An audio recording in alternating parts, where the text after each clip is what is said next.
శ్రీమాత్రే నమః.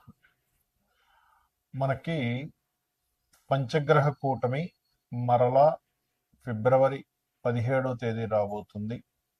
17వ తేదీ నుంచి ఆల్మోస్ట్ మంత్ ఎండింగ్ వరకు ఉంటుంది. అంటే ముందుగా చంద్రుడు కలుస్తాడు పంచగ్రహ కూటమి. చంద్రుడు వెళ్ళిపోయిన తర్వాత 22వ తేదీ నుంచి కుజుడు వచ్చి జాయిన్ అవుతాడు. కాబట్టి మధ్యలో 1-2 డేస్ గ్యాప్ ఇచ్చి మొత్తం మీద ఒక దాదాపుగా మీకు ఒక 12-13 రోజులు పంచగ్రహ కూటమి ఉంటుంది. దీని వలన మీకు కలిగేటువంటి ఫలితాలు ఏమిటి, ఏ విషయాల పట్ల,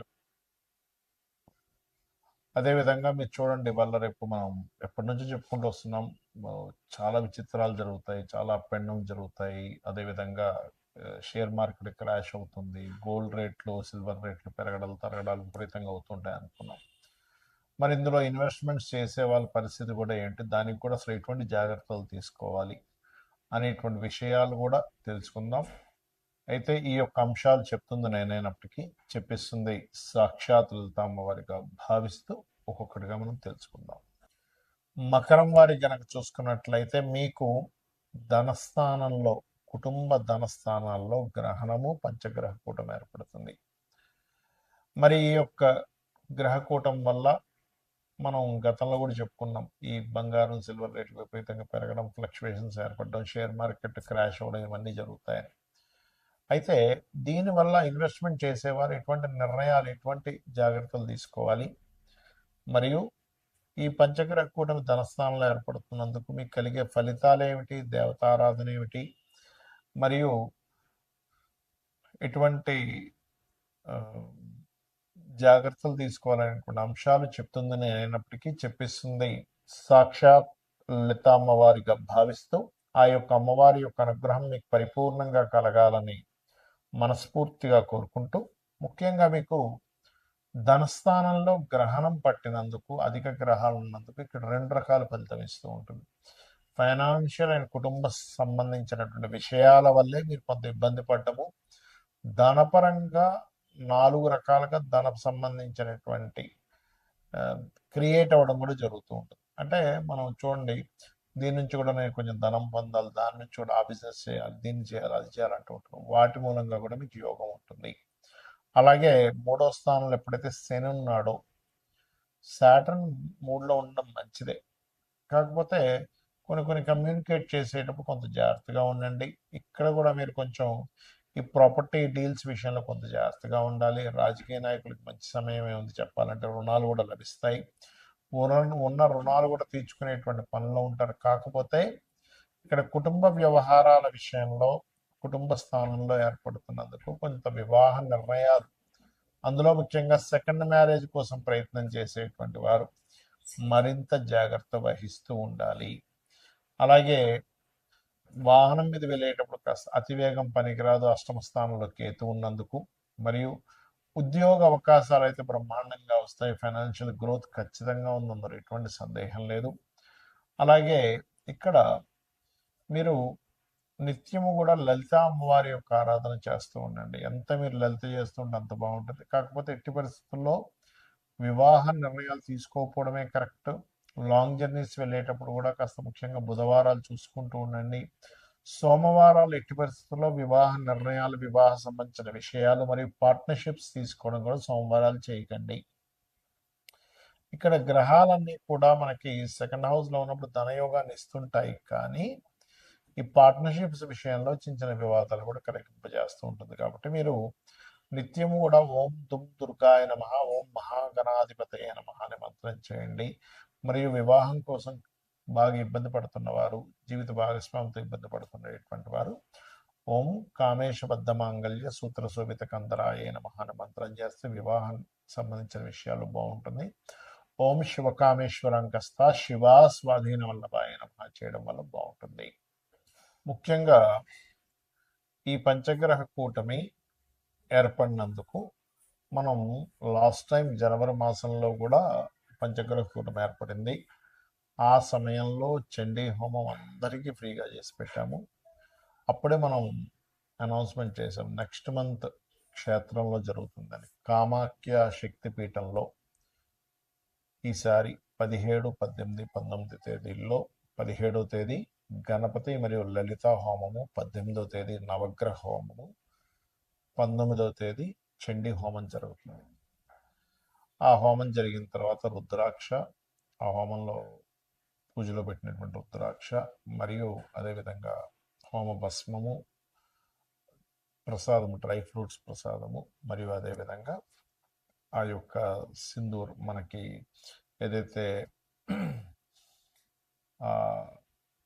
అమ్మవారి యొక్క బొట్టు ఏదైతే ఉంటుందో అది కూడా మీకు పంపించడం జరుగుతుంది. ఎవరికైనా ఇంట్రెస్ట్ ఉన్న వాళ్ళు తీసుకోవచ్చు. అయితే ఇక్కడ గ్రహణం వేరే దేశాల్లో ఉన్నప్పుడు మరి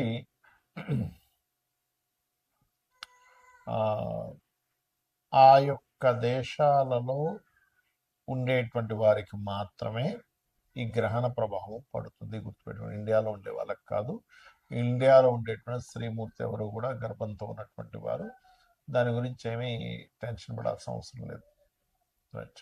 మరి వేరే దేశాల్లో ఉండేటువంటి వారు, అక్కడ మీరు ఒకవేళ గ్రహణం ఎఫెక్ట్ పడింది, పిల్లలు ఒక్కోసారి అక్కడ ఉంటారు, తల్లిదండ్రులు ఇక్కడ ఉంటారు, వాళ్ళ పేరు మీద ఇక్కడ మీరు దానం ఇవ్వచ్చు. ఏమేమి ఇవ్వాలి దానాలు చూసుకున్నట్లయితే బియ్యము, గోధుమలు, మినుములు, నువ్వులు మరియు అదేవిధంగా కందులు, ఉలవలు కూడా ఇవ్వచ్చు. దీంతోపాటు సూర్య చంద్ర ప్రతిమలు వెండివే ఇవ్వాలని రూల్ లేదు, ఏ మెటల్ అయినా ఇవ్వచ్చు. 2 నాగపడగలు లాంటివి ఇవ్వాలి. అదేవిధంగా మీరు వీటితో పాటు ఒక చిన్న ఇత్తడికి సంబంధించిన చిన్న గిన్నె తీసుకొని అందులో ఆవు నెయ్యి ప్యాకెట్ పెట్టేసి దానం ఇచ్చినట్లయితే చాలా చక్కటి ఫలితాలు ఉంటాయి, గుర్తుపెట్టుకోండి. అలాగే గ్రహణ సమయంలో మీకు ఏదైనా సమస్య ఉన్నట్లయితే ఆ సమస్యకు సంబంధించిన, ఎందుకంటే ఇక్కడ ఇండియాలో లేదు కదా అని టెన్షన్ ఇది అవ్వక్కర్లేదు. ఇండియాలో లేదు, కానీ ఇండియాలో లేకపోయినప్పటికీ గ్రహణ సమయంలో మీరు చేసుకునేటువంటి జపము యొక్క ఫలితము పూర్తిగా కలుగుతుంది, గుర్తుపెట్టుకోండి. ఓకే. అయితే ఆ రోజు మీకు ఒకవేళ ఉదాహరణకి మీకు సమస్యలు ఉన్నాయి, ఎందుకంటే మనం ఆ రోజు గ్రహణం ఉందనే మనం ఆ రోజు కామాఖ్యలో హోమం కానీ చేస్తున్నాం. క్షేత్రస్థాయిలో క్షేత్రంలో చేసేటువంటి హోమం యొక్క ఫలితం 1000 రెట్లు ఉంటుంది. గ్రహణంలో చేసే ఫలితం మరొక 1000 రెట్లు ఉంటుంది. కాబట్టి ఆ రోజు చాలా గొప్పమైనటువంటి విశేషంగా చేయడం జరుగుతుంది.